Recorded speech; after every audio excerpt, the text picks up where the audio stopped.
Hey folks, SC Closer here. Friends call me Vic. This will be episode 3 of Vic's Sea Stories and Tall Tales.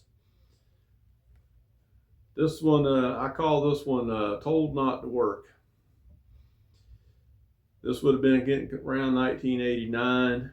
I was a senior second class on board USS Tripoli. I was known as the Turn 2 PO.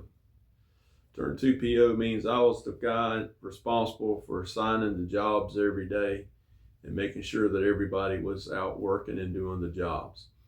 The first class, he did all the paperwork. And that's mostly what he did. There was a lot of paperwork. So after we would muster in the morning, I'd meet with the first class and he would give me a list and he said, these are the jobs we need to get done today. So I would take the list and I would assign the jobs and I would tell, who to do what. I made the watch bills, stuff like that. It was just basically I was middle management. And I was supposed to be up in the shop. We had telephones in all the shops. You can call all over the ship. You can dial people up. And I was supposed to sit up there, and if anybody had any trouble fixing anything, because I had worked on most everything on the ship at that point, they were supposed to call me or come up to the shop and see me, and then I would tell them, well, have you tried this? Have you looked at this? Usually when that breaks, this is what's wrong with it. Did you know that the breaker for that is on the other deck? Stuff like that.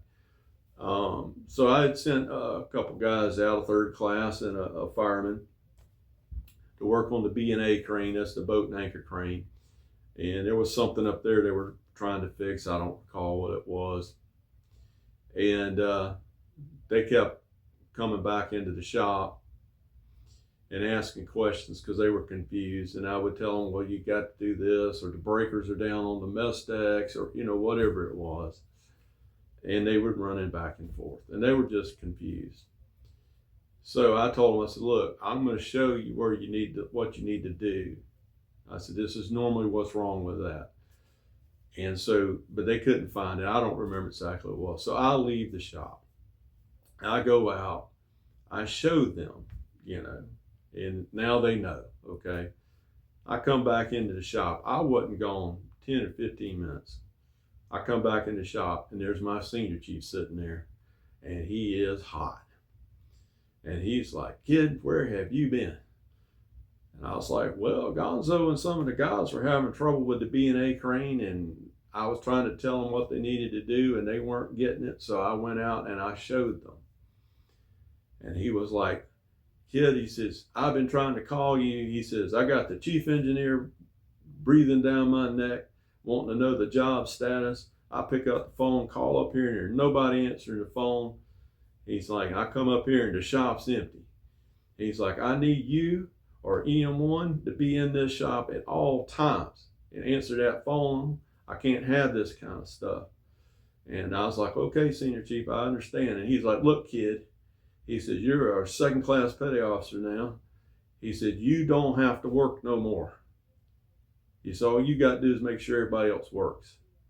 And I looked at him and I started to laugh. And he's like, what's so damn funny? And I said, Senior Chief, I said, since the day I reported on board this ship, there was one thing I never wanted you to see. He goes, what's that? I said, I never wanted you to see me not working. And he busted up laughing. And he just kind of pat me on the shoulder. He says, look, kid, he says, I know. He said, just make sure somebody's up here to answer the phone and you don't have to be fixing everything. Let the other people do the work. And that's my story on being told not to work.